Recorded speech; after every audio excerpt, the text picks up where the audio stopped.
Hello friends, मैं doctor Ruchika Garg और आज हम बात करेंगे इंटरमिटेंट फास्टिंग के बारे में। तो इंटरमिटेंट फास्टिंग के क्या क्या फ़ायदे हैं और ये होती क्या है। तो सबसे पहले इसके फ़ायदे जानते हैं। इससे वेट लॉस करने में, फ़ैट बर्न करने में बहुत फ़ायदा होता है और ये हमारी जो इंसुलिन रेजिस्टेंस होती है डायबिटीज़ के पेशेंट्स में और ब्लड प्रेशर को भी कंट्रोल करती है और ये हमारा एजिंग को इफ़ेक्ट को डिले करती है और ये इन्फ्लेमेशन को कम करती है। तो इसकी वजह से जो जोड़ों का दर्द या अर्थराइटिस है उसमें भी फ़ायदा देखा गया है। तो इंटरमिटेंट फास्टिंग कई तरह की हो सकती है। जो मोस्ट कॉमन उसकी है वो है 16x8, यानी कि 16 घंटे की आपको फास्टिंग करनी है और वो 8 आवर्स का जो ड्यूरेशन है उसके बीच में आपको खाना है। तो ये आप अपने हिसाब से टाइम टेबल शेड्यूल कर सकते हैं। या तो आप दिन में 12 से 8 के बीच में 12 बजे खाइए और 8 बजे, तो 8 घंटे के बीच में आप हेल्दी डाइट लीजिए और बाकी 16 घंटे आपको फास्टिंग रहना है। उस फास्टिंग के पीरियड में आप पानी ले सकते हैं, ब्लैक कॉफ़ी ले सकते हैं, एप्पल साइडर विनेगर या नींबू पानी ये ले सकते हैं, या और ज़ीरो कैलोरी जो भी कुछ आइटम्स हों आप ले सकते हैं। या फिर आप इसको अपने हिसाब से मॉडिफाई कर सकते हैं। 11 से 7 सुबह 11 बजे खा लिया, फिर शाम को 7 बजे के बाद कुछ नहीं खाया, या फिर 1 से 8 दोपहर में आपने सुबह आपने ब्रेकफास्ट और अपनी अर्ली चाय वगैरह सब मिस करके 1 से 8 बजे के बीच में 1 से 9 बजे के बीच में आपको जो खाना है। तो बेसिकली इसमें हम हमारी भारतीय सभ्यता में ये बहुत कॉमनली फॉलो हो रहा है। जैन धर्म में तो ये शुरू से ही है कि शाम को 6 बजे के बाद नहीं खाना है या 7 बजे के बाद नहीं खाना। तो इसमें हम क्या जो मिसिंग है, हम जो नाइट में हम अपना 7 या 8 बजे डिनर हम कर लेंगे और उसके बाद हम कुछ नहीं खाएंगे। जनरली क्या होता है, जो लोग लेट नाइट सोते हैं वो सोने से जस्ट पहले 12 बजे, 1 बजे, 11 बजे कुछ खा रहे हैं, तो फिर वो जो ओवरनाइट पीरियड है तो फैट बर्न नहीं हो पाता है।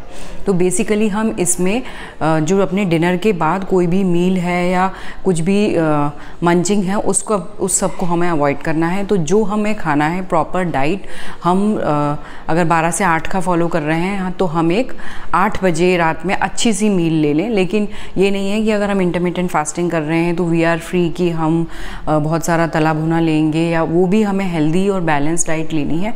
उसमें अगर प्रोटीन्स, फैट सब कुछ होना चाहिए। कार्बोहाइड्रेट्स मेरी एडवाइस है कि आप कॉम्प्लेक्स कार्बोहाइड्रेट्स ही लें, जैसे कि डेट पाम है जो या और भी हैं कॉम्प्लेक्स कार्बोहाइड्रेट्स, जैसे कि आलू है या स्वीट पोटैटो है, ठीक है। लेकिन आपको सिंपल शुगर्स अवॉइड करनी चाहिए, जैसे कि जो हमें चीनी की बहुत ज़्यादा आदत पड़ी हुई है। जितना भी हमारा जंक फूड है, केक्स है, पेस्ट्रीज़ है, इसमें सिंपल शुगर्स जो है मिलके एकदम से हमारा ग्लूकोज़ बढ़ा देते हैं और एक हम ग्लूकोज़ एडिक्ट हो जाते हैं। हम चाय के एडिक्ट उतने नहीं हैं जितना हमारे को ग्लूकोज़ का एडिक्शन है। और आप खुद देखिए कि आपको डाइट के बाद एक आपको मीठा लेने की इच्छा होती है। ये क्या है? ये ग्लूकोज़ एडिक्शन है, क्योंकि आपको ब्रेन को एक आदत पड़ गई है कि आपको एक स्वीट का, एक ग्लूकोज़ का एकदम से बर्स्ट हो। तो glucose addiction is worst then even other addictions. तो ये हमें अपने बच्चों को भी सिखाना होगा। अब बात करते हैं कौन से लोग हैं जिनको इंटरमिटेंट फास्टिंग नहीं करनी चाहिए। तो जो प्रेग्नेंट लेडीज़ हैं, गर्भवती महिलाएं हैं, ब्रेस्ट फीडिंग हैं, जो अपने बच्चों को दूध पिला रही हैं, या कुछ एनोरेक्सिया नर्वोसा, बुलिमिया नर्वोसा, ये फूड ईटिंग डिसऑर्डर्स होते हैं, इन पेशेंट्स को भी नहीं लेना चाहिए। और डायबिटिक पेशेंट्स जिनकी दवाइयाँ चल रही हैं, जिनकी शुगर्स बहुत लो हाई हो सकती है, उनको ये नहीं लेना है।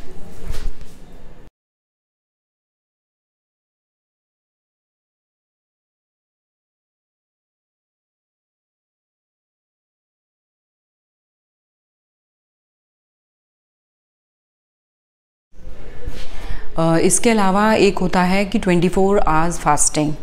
ये हर कोई नहीं कर सकता है, जिसमें कि आपने एक डिनर लिया जैसे 7 बजे और दूसरे दिन ही आपको डिनर लेना है। लेकिन ये रिकमेंडेड है। इंटरमिटेंट फास्टिंग जो है, आप शुरुआत में 16x8 आवर्स की हो सकता है नहीं स्टार्ट कर सकें, तो आपको 12 आवर्स फास्टिंग से शुरू करना है कि 8 to 8 या 9 to 9। लेकिन जो मेरा रिकमेंडेशन है कि आप अपना डिनर जो है अर्ली 7-8 बजे तक कर लीजिए। अपने सोने से 3-3.5 घंटे पहले आपको अपना डिनर कर लेना है। उससे आपका जो ओवरनाइट है वो आपका मसल भी बिल्ड होती रहेगी, फैट भी बर्न होगा इंटरमिटेंट फास्टिंग अगर हम फॉलो करते हैं।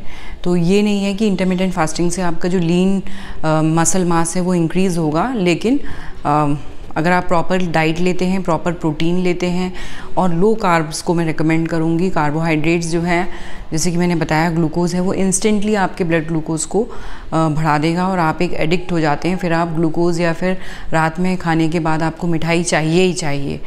और अगर आप एक सटाइटी वाला फूड लेंगे, आप अच्छी प्रोटीन डाइट लेंगे, तो इसमें आपको ग्लूकोज एडिक्शन की आदत जो है उसको आपको धीरे धीरे कम करना है।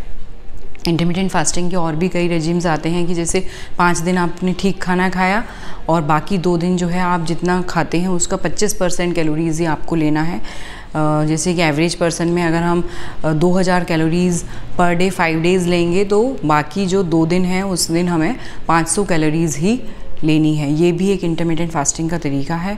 इंटरमिटेंट फास्टिंग से इवन कैंसर्स को भी डिले और पोस्टपोन किया जा सकता है, क्योंकि अभी तक मेडिकल साइंस में कैंसर ही ऐसी चीज़ है जिस पे ह्यूमन बींग्स का अभी हमारा कंट्रोल नहीं है। हम उसको क्योर कैंसर का नहीं है, मोस्ट ऑफ द कैंसर्स का।